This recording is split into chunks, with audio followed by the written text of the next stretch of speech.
Hello दोस्तों, स्वागत है आपका अपने YouTube channel the learning circle में। दोस्तों मैं हूं लक्ष्मी नारायण यादव। आइए दोस्तों, यहाँ पे हम वही 10वीं क्लास का एक्सरसाइज 4.2 का दूसरा क्वेश्चन, यहाँ पे क्वेश्चन दिया है उदाहरण 1 में दी गई समस्याओं को हल करें। और इसमें दो समस्याएं हैं, एक समस्या हमने यहाँ पे लिखा हुआ, दूसरा समस्या इसके बाद। निम्न स्थितियों को गणितीय रूप में व्यक्त करना है। क्या कह रहा है? जॉन और जीवंती दोनों के पास कुल मिलाकर 45 कंचे हैं। दोनों 5-5 कंचे खो देते हैं और अब उनके पास कंचों की संख्या का गुणनफल 124 है। हम जानना चाहेंगे कि आरंभ में उनके पास कितने कितने कंचे थे। तो दोस्तों इस यहाँ पर देखिए, यहाँ पर दो बच्चे हैं, जॉन और जीवंती। उन लोगों के पास मिलाकर कुल 45 कंचे, लेकिन हमको ये नहीं पता है कि जॉन के पास कितने कंचे और जीवंती के पास कितने कंचे हैं, वही हमको निकालना है। ठीक है, तो किसी एक के कंचों की संख्या हम मान लेते हैं, किसी एक के कंचों की संख्या मान लेते हैं। माना जॉन के पास यक्स कंचे थे।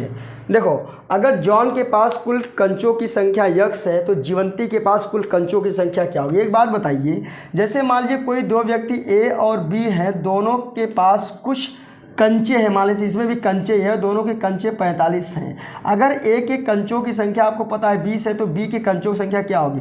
टोटल कंचे में से 20 आप निकाल देंगे तो आपको बी के कंचों की संख्या मिल जाती है। आपको एग्जाम्पल के रूप में हमने आपको बता दिया। अगर जॉन के पास यक्स कंचे हैं तो जीवंती के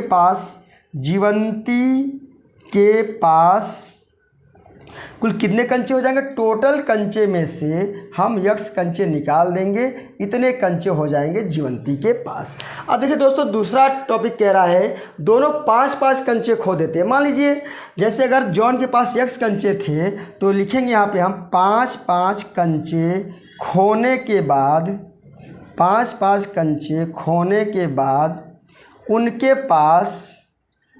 पास क्रमशः बचे हुए कंचों की संख्या। देखिए कैसे कंचों संख्या हम लिखेंगे। देखिए, इसके पास यक्स है तो 5 खो गया, यानी 5 को कम कर देंगे, ये हो गया जॉन का। और जीवंती के पास कितने हैं? 45 माइनस यक्स, इसमें से 5 हम निकाल देंगे तो बचेगा 45 में से 5 निकलेगा 40 माइनस यक्स। ये जीवंती के कंचों की संख्या हो गई, जॉन के कंचों की संख्या हो गई। अब आगे क्या कह रहा है? इनके पास जो कंचे हैं, कंचों का गुणनफल, यानी 5-5 कंचे कम होने के बाद उन कंचों का गुणनफल 124 है। तो देखिए इसका गुणनफल 40 माइनस एक्स के साथ करते हैं तो कुल कितना आता है? 124 कंचे। अब इसका गुणा कर दीजिए, यक्स का गुणा में 40 में तो 40 यक्स, यक्स का गुणा यक्स में तो माइनस एक्स स्क्वायर, माइनस 5 का गुणा 40 में तो 50, 40 पंजे 200, 40 पंजे 200, और माइनस 5 का माइनस एक्स में करेंगे तो प्लस 5x आ जाएगा। 124 को इधर लाएंगे तो माइनस 124 बराबर 0 हो जाएगा। आगे देखिए, एक्स स्क्वायर को पहले हम लिखते हैं माइनस एक्स स्क्वायर, 5x और 40x दोनों प्लस में है तो जोड़ देंगे 45x हो जाएगा। और 200 माइनस है और 124 भी माइनस, दोनों जोड़ेंगे 324 हो जाएगा माइनस में। ठीक है, अब अगर यहाँ माइनस है तो आप अपने हिसाब से ऐसा भी कर सकते, नहीं करना है तो आप माइनस का गुणा कर दीजिए, ये हो जाएगा प्लस, ये हो जाएगा माइनस और ये हो जाएगा प्लस 324। इसको सॉल्व करने का तरीका क्या है दोस्तों? जो अचर संख्या है उसका हम गुणनखंड कर लेते हैं। चर संख्या यक्स स्क्वायर के पास कोई गुणांक नहीं, उसको छोड़ देते हैं। 324 का हम गुणनखंड करते हैं तो 2 एकम 2, 2 छक्के 12, 2 दूनी 4, 2 अट्ठे 16, 2 एकम 2, 3 से कटेगा 27, 3 81, 3 से कटेगा 3 9 27, 3 से कटेगा 3 3 9 और 3 से कटेगा 1। हमको दोस्तों ये 3 पदों में है, मध्य पद का हमें विभाजन करना है। मध्य पद को 2 भागों में बांटना है, दोनों भागों को जोड़ने पर या घटाने पर 45 एक्स ही आना चाहिए, वो भी माइनस में। तो क्या करेंगे हम? 2 दूनी 4, 4 तिहाई 12, 12 तिहाई 36, इन सब का आपस में गुणा कर लेते हैं, हो जाता है 36। ठीक है, 3 तिया 9 कर लेते हैं, 36 और 9 दोनों माइनस करेंगे तो माइनस 45 आ जाएगा। यानी जहाँ पे माइनस 45 है वहाँ पे माइनस 36x माइनस 9x हम लिख देंगे। चलिए, x square minus 36x minus 9x plus 324 बराबर 0। अब 3 पदों से 4 पदों में टूट गया, यहाँ पे कॉमन जो होगा उसको ले लेते हैं, तो x माइनस 36, जिसको कॉमन लेते हैं उसको हम ले लेते हैं, यानी कि मतलब जिसका कॉमन लेते हैं उसका हम भाग करके लेते हैं। x का भाग स्क्वायर किया तो 1 पावर कटा 1 पावर बचा, x कट के बचा 36। यहाँ पे माइनस को पहले लेंगे 9, क्योंकि यहाँ पे पहली संख्या हमको प्लस लानी है, प्लस हो गया, 9 कट गया, बचा हमारा x माइनस 36। भाग कर दीजिए आप 324 में 9 का भाग करेंगे तो 36 ही आएगा। और यहाँ पर दोनों ब्रैकेट जो संख्या होती है इसको एक ब्रैकेट में लिख लिया जाता है, बाहर की संख्या को बाहर दूसरे ब्रैकेट में लिख दिया जाता है। पहले वाले ब्रैकेट को 0 के बराबर करते हैं तो हो जाता है x बराबर 36, और इसको भी हम 0 बराबर करेंगे तो x बराबर हो जाएगा 9। तो दोस्तों यहाँ पर x की 2 वैल्यू फाइंड हुई, एक 36 एक 9। इन दोनों में किसी के पास 36 कंचे रहे होंगे और किसी के पास 9 कंचे रहे होंगे। दोस्तों सेकेंड पार्ट है कुछ दूसरे क्वेश्चन का। एक कुटीर उद्योग एक दिन में कुछ खिलौने निर्मित करता है। प्रत्येक खिलौने का मूल्य रुपए में 55 में से एक दिन में निर्माण किए गए खिलौनों की संख्या को घटाने से प्राप्त होता है, संख्या बराबर होता है। किसी एक दिन कुल निर्माण लागत रुपया 750 थी। हम उस दिन निर्माण किए गए खिलौनों की संख्या जानना चाहेंगे। दोस्तों यहाँ पर 2 चीज़ें दी गई है, एक तो निर्माण किए गए खिलौनों की संख्या, और दूसरा दिया गया है कि जो खिलौने हैं उनकी लागत क्या है। सबसे पहले तो खिलौनों की संख्या जानना चाहेंगे, तो खिलौनों की संख्या को पहले हम मान लेते हैं, उसके बाद जो निर्माण करने में जो लागत आता है उसको हम निकाल के उसको सॉल्व कर लेंगे, हमें जो है खिलौनों की संख्या पता चल जाएगी। तो आइए सबसे पहले हम मानते हैं, माना उस दिन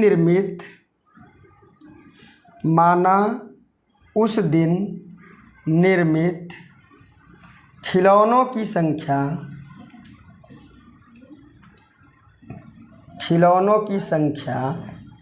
x है।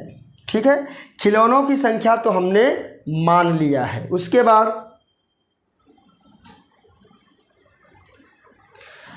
प्रतिदिन खिलौनों के निर्माण की लागत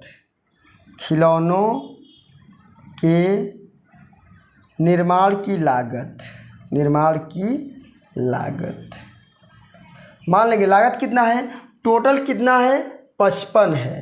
तो 55 में से हम क्या करेंगे, x को माइनस कर देंगे। 55 में से हम x को माइनस कर देंगे तो कुल निर्माण लागत 750 थी। तो कोई बात नहीं है, x में आप 55 में नहीं, इसमें दिया है खिलौनों की संख्या को घटाने में से प्राप्त बराबर किसी, कोई बात नहीं है।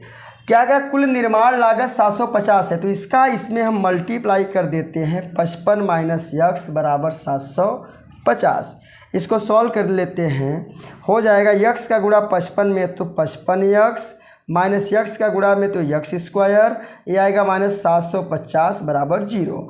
x स्क्वायर को पहले लिख लेते हैं, 55x को बाद में लिख लेते हैं, फिर माइनस 750 बराबर 0 हो जाता है।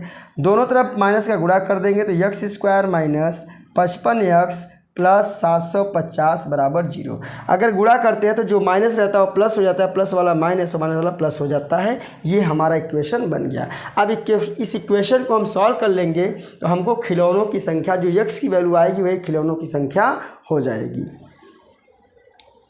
आइए इसको हम सॉल्व करते हैं। इधर चलिए, हमने क्या बोला, जो अचर संख्या 750 पहले हम उसका गुणनखंड कर लेते हैं। गुणनखंड करिए, 2 तिहाई 6, 2 सत्ते 14, 2 पंजे 10, 2 एक कम 2, 2 अट्ठे 16, 2 से नहीं कटेगा, 3 से कटेगा, 3 एक कम 3, 3 दूनी 6, 3 बचे 15। अब ये 5 7, ये 5 से कटेगा, 5 दूनी 10, 5 25, 5 पंजे 25, 5 एक कम 5। लाना क्या है, 55। क्या लाना है, 55, वो भी माइनस में। इसका जो है विभाजन करना है, 2 पदों में ये निकलेगा और दोनों को जोड़ने या घटाने पे 55 आना चाहिए। बात ध्यान दीजिए आप। इसी में से मल्टीप्लाई करके एडजस्ट करने की कोशिश करते हैं। 5 पंजे 25, 5 तिहाई 15 दूना 30, देखो 5 तिहाई 15 दूना 30, ये हो गया हमारा 30। और 5 पंजे 25, ये हो गया 25। हमको माइनस लाना है तो दोनों को माइनस कर दीजिए तो -55 हो जाएगा। यक्स है तो दोनों में हम यक्स लगा देते हैं, ठीक है ना। उसको आप नोट कर लीजिएगा, वीडियो में तो ऐसे दिखेगा ही, आपको बैक करके आप लिख सकते हैं। तो 30 और 25 तो हो जाएगा हमारा x² minus 30x minus 25x plus 750 बराबर 0। दो का जोड़ा बनाइए। इस जोड़े में क्या कॉमन है? x कॉमन है। इसका भाग दिया जाता है तो एक पावर कट के एक पावर बचा। यहाँ से x में भाग दिया तो कट गया, बचा हमारा 30। यहाँ पे हम -25 कॉमन ले लेंगे। माइनस का भाग दिया माइनस में तो प्लस, 25 से 25 कट गया, बचा हमारा x। यहाँ आएगा माइनस, बचेगा हमारा 30, करके देख लीजिएगा, ठीक है। अब दोनों कोष्ठक में जो संख्या है उसको एक ब्रैकेट में लिख लेते हैं, इसको हम यहाँ पे लिख लेते हैं, बराबर हमारा 0 हो जाता है। तो x - 30 = 0, x बराबर 30 आ गया। x - 25 = 0, x बराबर 25। इसमें से कोई भी ये जो हमारे हैं खिलौनों की संख्या हो जाएगी। उस दिन जो भी खिलौनों का निर्माण हुआ 30 या 25 में हो सकता है।